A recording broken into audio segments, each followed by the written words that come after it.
We're sitting here today with Judge Mary Jane Trapp, who's running for the Ohio Supreme Court. Good morning. Good morning. And thank you for allowing us this interview. Oh, sure.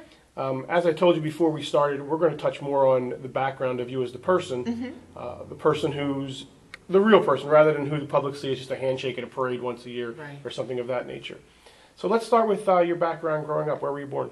I was born in Columbus, Ohio. I left Columbus to go out east to school. I went to Mount Holyoke College in Massachusetts, and then did a short stint as an intern down at the National Women's Political Caucus in Washington.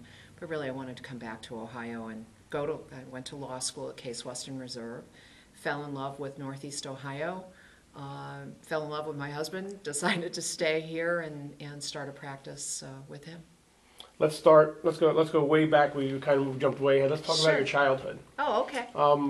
What school did you go to, let's say, for grade school? Oh, well, I went to Columbus School for Girls, which is a college prep school just for girls in Columbus, and I was there for all 12 years.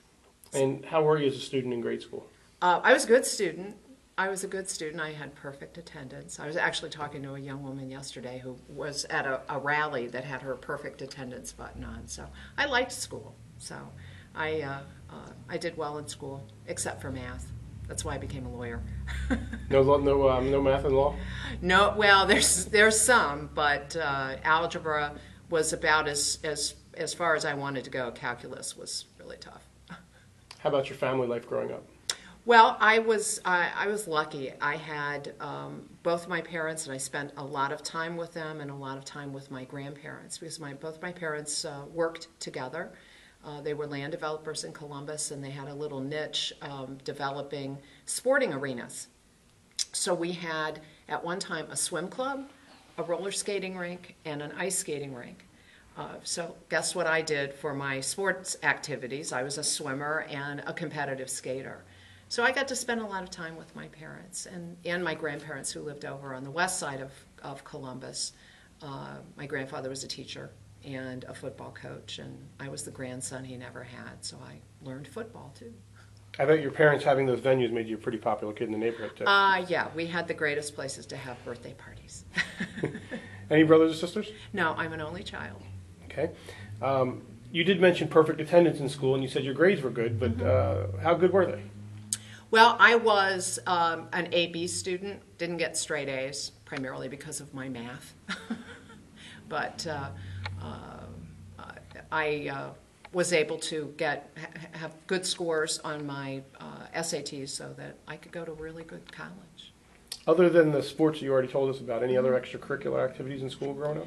Well, besides sports, and being a competitive skater took up a lot of my time because you had morning practices and afternoon practices, and then competitions. Actually, that's how I first came to Northeast Ohio, was through skating competitions. But I was in high school. I was also involved in our service club, which did American Red Cross. We formed the first youth disaster action team for the Red Cross in Columbus, and we were actually called to duty during my senior year during the Xenia, if you recall, the city of Xenia, which is downstate near Dayton, was totally destroyed by a tornado. So we were pulled out of school to go down to the Red Cross offices to set up the phone banking for that, and I also tutored kids in the inner city once a week, and that was part of our service club activities. At what point did you realize you wanted to be into law when you were an adult? Well, actually, it was my grandfather. He was a teacher, as I said, and a coach, and I did spend a lot of time with my grandparents as well, and he had a big influence on me. He taught me how to fish. He taught me how to diagram football plays. He also taught me about the Constitution because he was a history and social studies teacher. And I remember one day we were out fishing, and he said, what do you want to be? He was always a teacher, even with me. He said, what do you want to be when you grow up? And I said, well, I'd like to be like you. I'd like to be a football coach. And he said, well, Mary Jane, I think you've got a better chance at being a Supreme Court justice than you do a football coach. So I think he planted the seed. But then I got interested in, I really loved history and politics. I had a couple of very influential teachers as I was growing up. One got us involved in politics as a project. We got to pick a party and pick a candidate and follow that candidate through a presidential election. That was in the 6th grade. It was my first presidential campaign that I worked on for Bobby Kennedy, and which had a very tragic end, but I got the political bug and just kept following politics, and law and politics sort of sometimes go hand in hand. So that's how I ended up where I am today. So obviously your parents were in a very different industry than law. Mm-hmm. When you told them you wanted to go to college to be a lawyer, what was the reaction? Oh, they were very supportive of it. I think when they, especially my father, because he would joke about, well, it'll be nice to have a lawyer in the family. Look at my legal bills. So, for all of the different developments, you have real estate development. It's you need a lawyer to do all of these things. So, and in fact, after I graduated from law school, at some point I did become general counsel for their business. So I was able to pay back to my family for helping put me through school. Where did you go to undergraduate school? I went to Mount Holyoke College, which is in South Hadley, Massachusetts. It's an all-women's college. Law school was actually my first coeducational experience ever.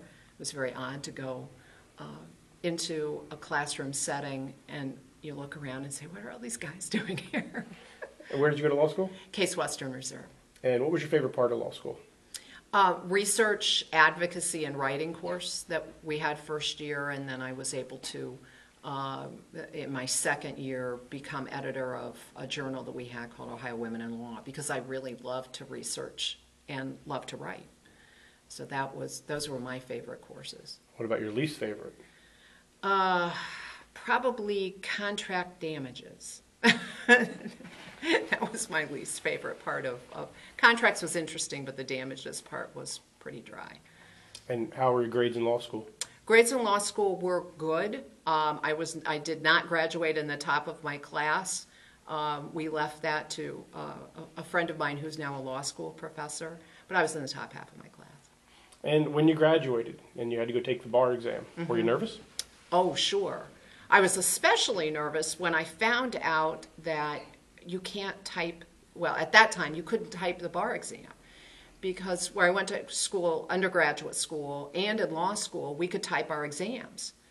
And my handwriting, if you see it, it's very good handwriting, but your hand starts cramping up after a little bit. So actually what I did to prepare for the bar exams, I took a dead racquetball and actually started preparing myself as I'm studying, building up my hand strength so that I could sit and write all day. Because the bar exam is 2 days of just writing essays, a half hour at a time, all day with a lunch break. It's handwriting and handwriting and handwriting. So that was the scariest part of it. I knew, because I was well prepared from my law school and also from the prep courses that you take, I was prepared for the material. You have to, be physically fit to do that 3 days in a row.